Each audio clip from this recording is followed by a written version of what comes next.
Assalamualaikum warahmatullahi wabarakatuh. Alhamdulillahirabbil alamin, assalatu wassalamu ala asyrafil anbiya'i wal mursalin. Asyhadu an la ilaha illallah wa asyhadu anna Muhammadan abduhu wa rasuluh sallallahu alaihi wasallam wa ala alihi washabihi amma ba'd. Ma'asyiral muslimin rahimakumullah. Pada hari ini kebetulan ada kunjungan silaturahim dari Ustadz Ribat. Sekalian kita manfaatkan dan membarokahkan waktu untuk menyampaikan sesuatu yang mudah-mudahan bisa memberikan manfaat untuk kita semua. Yaitu ada mensikapi keadaan akhir-akhir ini, yaitu di saudara tua kita. Ada 3 hal penting menurut saya untuk kita respon. Yang pertama, infak persenan atau IR. Yang kedua, keresahan seorang pemuda yang ibunya masih sangat kuat terhadap doktrin syubhat. Padahal saudara-saudara yang lain sudah bisa lepas, tapi ini kok justru ibunya kok sulit sekali, ini bagaimana, sehingga anaknya pun juga resah dan tentu ingin ibunya bisa sadar, bisa terlepas dari doktrin syubhat tersebut.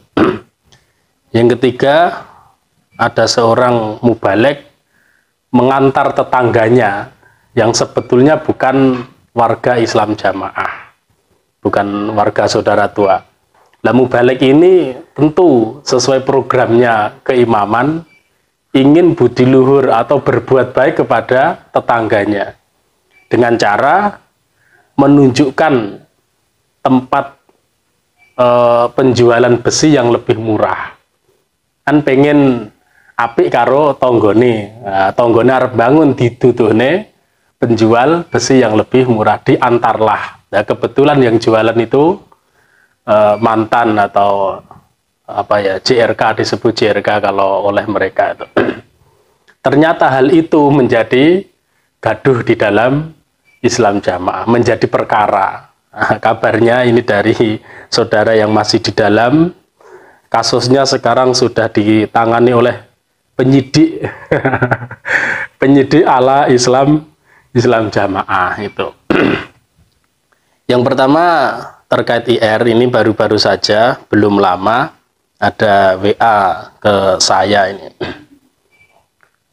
Saat itu kita sampaikan, ayo kita ngaji, ada kajian mulakhos syarah Kitabut Tauhid. Dia menjawab, maaf belum bisa, masih izin, ini lagi ngurusi dengan keluarga, karena baru saja keluarga ini ditekan oleh pengurus kongkon atau disuruh ngandani saya itu yang bersangkutan untuk IR itu.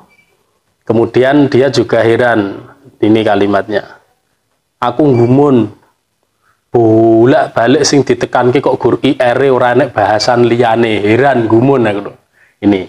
Ini WA masuk ke saya. Yang perlu kita respon, yang pertama, tentang penekanan IR ini beda dengan di awal-awal gelombang hijrah.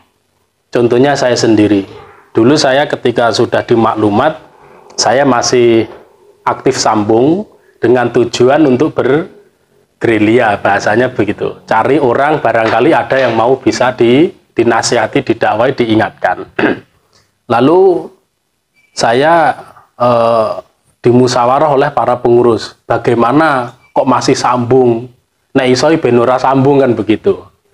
Nah, kebetulan ada penerobos pusat datang, ditanyakan, piye carane sing wis dimaklumat ki ben ora sambung.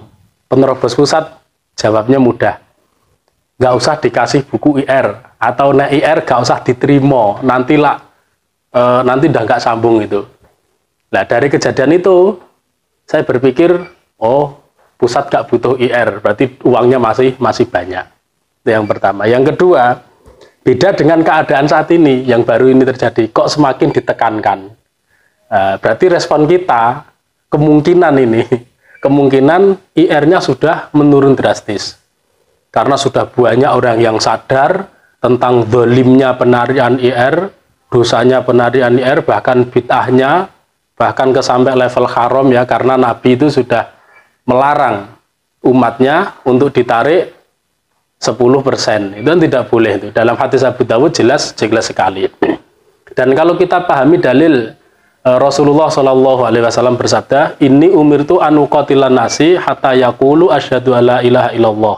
Faman qalahu faqad asma minni malahu wadamahu. Nah, Nabi diperintahkan untuk memerangi manusia sampai mengatakan la ilaha illallah. Kalau sudah mengatakan la ilaha illallah, berarti dia menjaga diri dan hartanya. Hartanya sudah nggak boleh diambil lagi, itu nggak boleh dirampas itu. Nah, dengan dalih apapun, Nabi Islam jamaah begitu halusnya dengan dalih ijtihad dan lainnya akhirnya diikuti, ditaati. Itu kan jelas tidak boleh sebenarnya.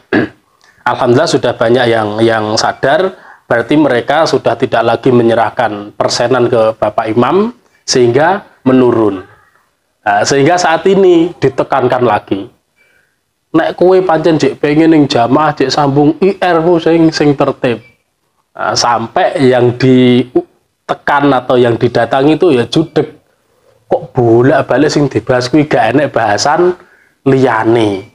Sambungnya wis gak tertib lho. Wis gak masalah, sing penting IR isih tertib. Nah, ini poin kedua. Jadi ada perbedaan. Yang pertama tadi kayaknya nggak butuh di awal-awal, sekarang sangat ditekankan. Yang ketiga terkait IR ini, menurut saya sesuatu hal yang sangat menjijikkan. Nah, gila nih. Maksudnya piye?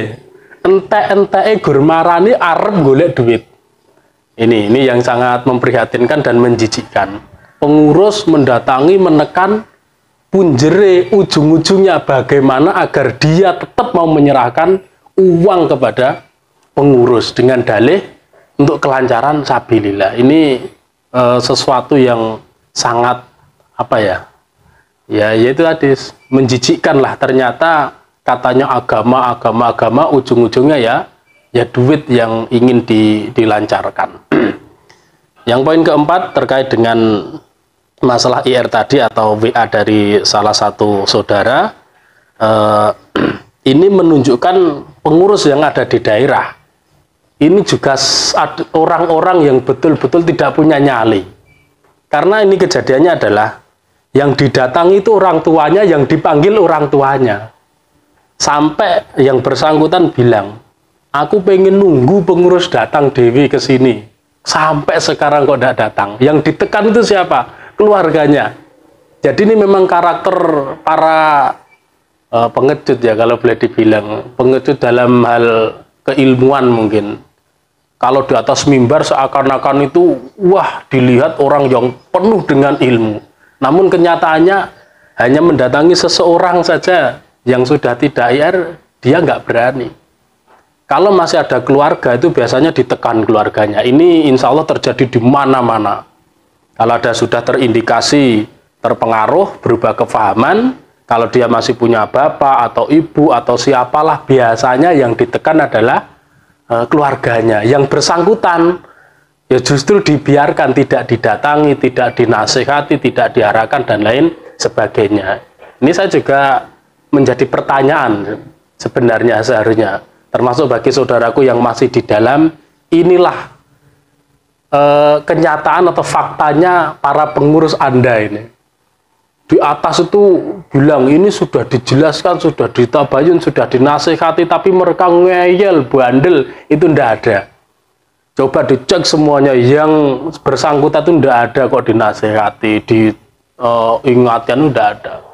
Kalau paling-paling cuma ditanya, bener kamu begini? Iya. Mau menjelaskan dalilnya? Nggak perlu dalil. Pokoknya kowe jawab yo pora gitu aja. Nah, ini yang pertama saya tanggapi terkait WA masalah IR. Ternyata saat ini digencarkan lagi. Kalau di awal kami di maklumat dulu, udah nggak usah diserahkan, nggak usah dikasih buku IR, kalau IR nggak usah diterima. Namun sekarang ya ditekankan lagi bagaimana agar tetap bisa IR. Pengurus kelompok dipanggil, orang tuanya dipanggil agar yang bersangkutan ini mau bayar IR lagi atau persenan 10% itu. Yang pertama. Yang kedua, keresahan seorang pemuda. Jadi awalnya begini, pemuda itu saat ngaji sering mendengar pengurus mengatakan bahwa orang-orang yang berubah kefahaman itu ingin merusak jamaah dan lain sebagainya. Namun si pemuda itu melihat orang-orang yang berubah kepahaman atau hijrah, dia melihat kok seakan-akan tidak seperti yang diberitakan. Nah, sehingga dalam hati pun terus bergejolak, tanda tanya, akhirnya bisa bertemu dengan waktu yang sangat santai, dia diskusi bertanya. Singkat cerita, orang yang sudah disebut berubah kepahaman itu dalam bahasa saudara kita, ya, dia bisa diskusi enak, akhirnya plong, bisa menerima. Oh iya, ini saya masuk akal, bisa nerima semua apa yang dijelaskan oleh para mantan, atau bahasa lagi apa, JRK, orang yang berubah kepahaman, itu semuanya berdasarkan dalil, semuanya ilmiah. Singkat cerita, si pemuda ini bisa menerima dan terus mengikuti. Ya, kadang mendengarkan YouTube, kalau ada pengajian di kelompoknya itu diamati, ada hal-hal yang sekiranya tidak sesuai ditanyakan kepada sang mantan tadi, sehingga menjadi gamblang. Lah resahnya, ibunya pemuda ini masih sering mengungkap bahwa JRK itu ingin ngerusak jamaah, JRK itu nggak paham ilmu, nggak paham, terpengaruh lorati dan lain sebagainya, sehingga anak ini menjadi resah, ingin sekali mengingatkan ibunya, tapi kalau diingatkan nanti ya paling cuman rame dan lain sebagainya. Adapun di antara harapan pemuda ini adalah kepingin bahwa ibunya itu bisa duduk dengan tenang, dengan enak dengan mantan atau JRK itu, biar dijelaskan dari awal apa sebenarnya yang terjadi. Tidak langsung begitu percaya, begitu mantap dengan yang disampaikan oleh pengurusnya. Namun dari kejadian ini bisa kita ambil kesimpulan bahwa memang saudara tua kita atau jokam, sebenarnya kita melihat kasihan. Banyak sekali orang yang awam, tidak bisa, tidak boleh tabayun dan lain sebagainya, tidak bisa menilai mana yang benar, mana yang salah. Mereka hanya terpikirkan bagaimana tetap percaya kepada pengurus, tetap taat kepada pengurus. Ini sebenarnya sesuatu yang sangat disayangkan. Mereka sebenarnya punya akal sehat, bisa untuk berpikir, bahkan dalam pengajian juga disampaikan selalu suruh tabayun, kalau ada apa-apa tabayun. Tapi kenapa dalam hal ini mereka betul-betul meyakini bahwa tabayun itu dosa, bahwa mencari kejelasan ini sesuatu yang berdosa karena sudah dilarang oleh pengurus. Nah, ini bagian dari doktrin penyimpangan atau kekeliruan. Ya, seorang anak ini menjadi resah. Ya, kita doakan mudah-mudahan anaknya bisa terus, ya, pemuda ini bisa terus mencari ilmu sehingga tetap istiqomah di dalam kebenaran, dan mudah-mudahan orang tuanya atau keluarganya juga bisa terlepas dari doktrin-doktrin syubhat ini. Nah, yang ketiga, ini ada baru saja kejadian juga, seorang mubalek mengantar orang ya bahasa mereka wong jobo, mengantar tetangganya untuk membeli bisi di tempat mantan Islam Jamaah atau JRK itu. Nah, kebetulan yang JRK itu dekat dengan rumahnya dekat dengan anggota jokam juga, bahkan mubaleknya. Tidak menyangka setelah kejadian itu pun langsung ramai menjadi pembahasan hangat di intern Islam Jamaah. Sehingga yang diantar beli tadi juga menjadi heran. Loh, ini kan urusan muamalah, ini urusan pekerjaan. Kalau memang ada orang mengantar membeli besi ke tempat penjual besi atau ke mantan Islam Jamaah, kok itu jadi masalah? Berarti jelas ada yang keliru di dalam ajarannya. Ini urusan muamalah, menunjukkan ayo beli besi ke sana lebih murah. Kok dipermasalahkan? kok jadi rame? Ini jelas jadi ini jelas ada yang keliru di dalam pelajarannya. Dan kebetulan yang mengantar itu ya cuman mengantar tok, tidak membahas masalah JRK, tidak membahas masalah jokam, tidak membahas masalah maklumat dan lain sebagainya, hanya mengantar tok. Nah, setelah mengantar kebetulan ketahuan pengurus jokam atau Islam Jamaah menjadi ramai, menjadi masalah. Namun dari poin 3 itu yang bisa kita ambil manfaat, mudah-mudahan seorang mubalek yang dia sudah tahu bahwa tidak boleh menemui atau berkunjung ke mantan, namun dia masih mau menemui walaupun hanya mengantar orang luar, nah, tapi masih mau bertemu. Mudah-mudahan ini menjadi awal yang baik sehingga dia bisa terbuka, bisa lepas dari doktrin-doktrin syubhat yang ada di dalam Islam Jamaah. Itu.